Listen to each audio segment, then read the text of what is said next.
Hello, lovelies. I'm Pastor Lia Scholl of Wake Forest Baptist Church here in Winston-Salem. Thank you for sharing your third Sunday of Advent with me. Hear these words as a blessing. Be strong and courageous. Do not be afraid, for the Lord your God is with you wherever you go. But let me remind you that it's okay if you're overwrought and worried. Even being afraid is okay. And the Lord your God is with you wherever you stay, however you are, whatever you feel.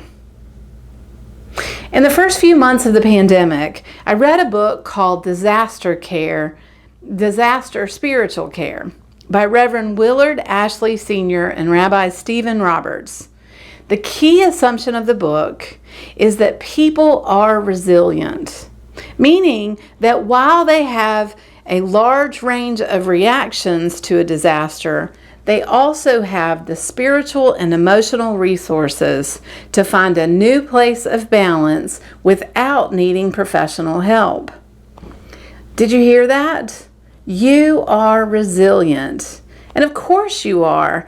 You have the living God living inside of you. You are made of the same materials as the stars. You are wonderfully made, and I promise, although it is hard, you have all that you need to spiritually survive this crisis.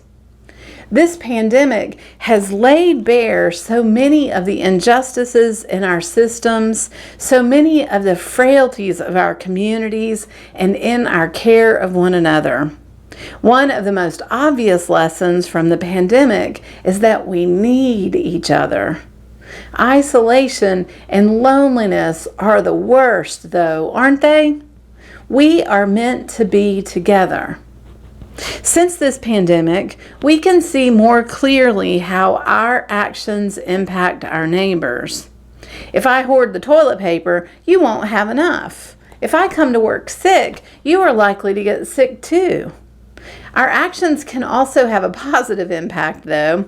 Wear a mask, you make the spaces around you that you inhabit safer. You eat at home, you make the restaurant safer for employees. You pick up groceries or make your shopping trips shorter and further in between. You make work safer for essential employees. It's really not hard to impact folks for the good by your behaviors. Our text today is found in Isaiah 61, verses 1 through 11.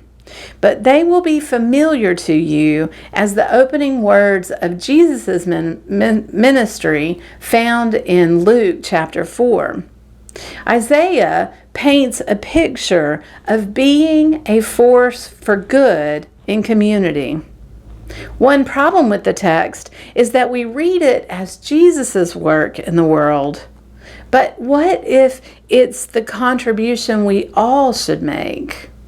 So I'm going to read a little bit, and I'm reading from the Inclusive Bible, where the prophet says that the Spirit of God is upon him, for God has anointed and sent him to bring good news to those who are poor, to heal broken hearts, to proclaim release to those held captive, and liberation from those in prison, to announce a year of favor from God, to comfort all who mourn, to provide for all who grieve, to give them a wreath of flowers instead of ashes, the oil of gladness instead of tears, and a cloak of praise instead of despair. Is there any clearer calling for us in our lives? And isn't it a calling for all of us, no matter our religious beliefs, no matter our job, no matter our politics?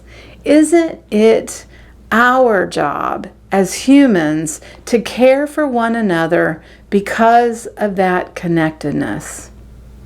Isaiah makes it clear that if we care for others, they will care back.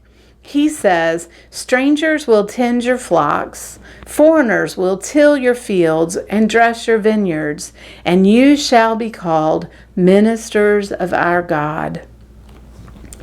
We can learn more about caring for our communities from my favorite Christmas movie, Love Actually.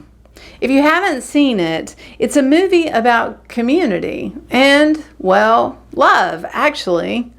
It has a lot of different kinds of love: unrequited, interracial, parental, love across languages, countries, love despite status, love after death, brotherly love, and actually sibling love. But it also has different ways of caring for folks: gifts, visits, phone calls, learning a language for someone, spending time with them, empowering them, and speaking your love out loud.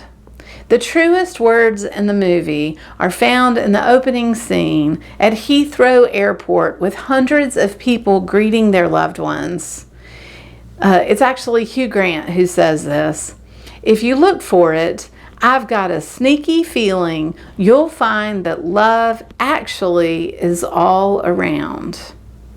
Love and community are all around us, y'all. I feel it in my fingers. I feel it in my toes. And right now, as necessary as the air we breathe.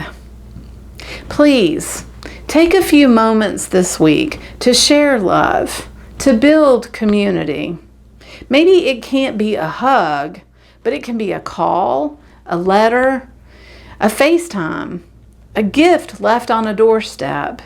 If you really love someone, come on and let it show. Do as Isaiah suggests. Help heal a broken heart. Give good tidings to those who are poor. Offer comfort to one who mourns. Provide care for those who grieve. Folks, we cannot do this alone. That's why I'm glad I'm in it with you. I love you, and I love being your pastor. Amen. Amen.